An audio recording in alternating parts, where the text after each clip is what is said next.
The evening of October 1st, 2010 was cause for celebration at COCA, the Center of Creative Arts in University City. Patrons gathered to dedicate a permanent sculpture installation in COCA's atrium lobby. Here's what the lobby looked like the previous summer before the installation. The sculpture was later installed on the wall adjacent to the staircase. 60 artists from around the world submitted proposals. Arts consultant and COCA's former education director, Catherine Adamczyk, coordinated the selection process. And part of the challenge was creating a site-specific piece for the lobby, but also capturing the spirit of COCA, the impact that COCA has had on the community and its students, and just how that spirit will continue to be reflected in this piece. Did the outcome surprise you? Yes. Well, yes and no. It makes sense that the people who are really touched by COCA, who have been a part of the community and see the impact it has on people in the community, were really best able to capture it, to sum it up in visual terms. So just do it like that. Okay. I first became familiar with COCA, it must have been the early 90s. St. Louis artist Jill Downen collaborated with a local design studio on their work entitled Currents. It was inspired by the currents of a river and their resulting ripple effect. The planning stage is really intense, and that involved initial sketches, proposal drawings, mock-ups in digital formats, and then actually a lot of site visits were involved to get the exact measurements. Because this piece is so large, the wall that we're working on is 40 feet long and about 25 feet high. So I spent a great amount of time making detailed drawings and measurements to create the paper pattern, which becomes the blueprint or the map from which I work. Downen's career has taken off since she received her master's degree from Washington University in 2001. Her extensive resume includes a National Endowment for the Arts Fellowship and a John Simon Guggenheim Fellowship. That has to dry overnight, and then I can come back in the morning and add another layer. During a period when she served on the faculty of her alma mater, Downen met a colleague who later became a friend and eventually a professional partner on the COCA installation.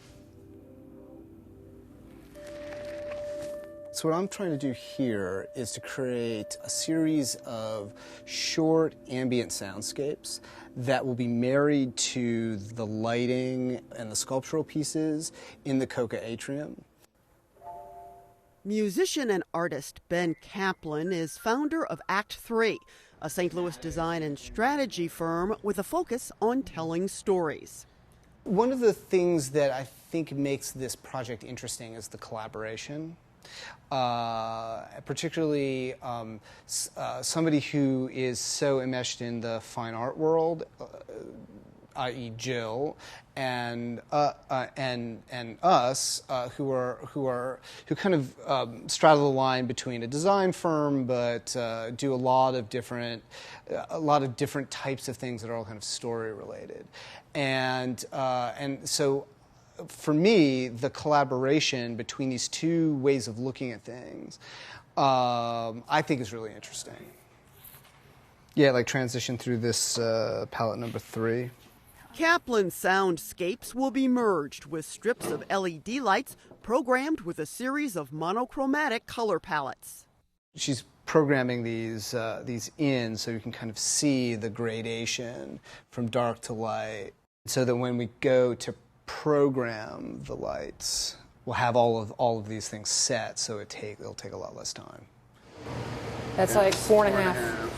On the day Jill Downen's wave sculptures were transported to COCA, she and Ben Kaplan first measured the space that will separate each piece in the finished installation. It's known as negative space. Okay, so the first one would be 24 inches.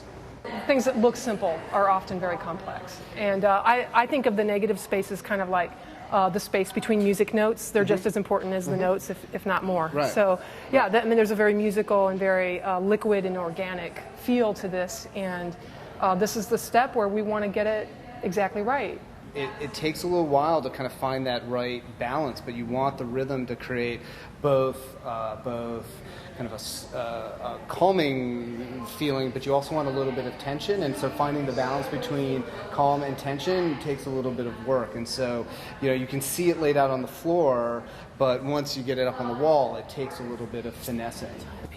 I'm going to grab this one and hand it to you, okay? After working together for 3 months, we're in the final 2-week phase of this thing coming into reality.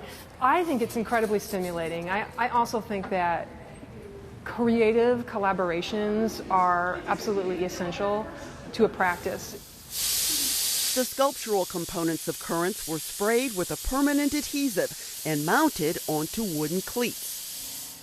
The seams were then filled in with layers of drywall, mud, and paint. So it checks to see if we're in low power mode or if the sensor's active or whatever. Other finishing touches were put on the lighting and soundscapes to complete the transformation of COCA's lobby wall.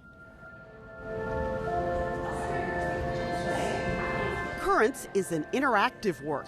The sounds and lights are triggered as people walk on the staircase and trip motion sensors. Wow. This installation was commissioned to honor Stephanie Riven. She led COCA as executive director for 22 years before she retired from the post in 2010. The waves sort of signify the energy in the building and the waves of the different activities that come each day. And it's multidisciplinary in a sense, and this institution is multidisciplinary, so you have music involved with the installation and light and movement. And so those are all the things that we do here in the building. So it captures exactly what we do.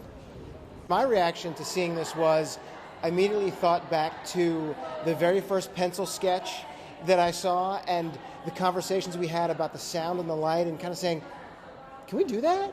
And to see it like this from that very humble beginning on a piece of paper and pencil, it's amazing. There's this kind of zen moment where it's just like, wow, we've pulled this thing off, and it's gorgeous, and so we hope that everybody else feels the same way.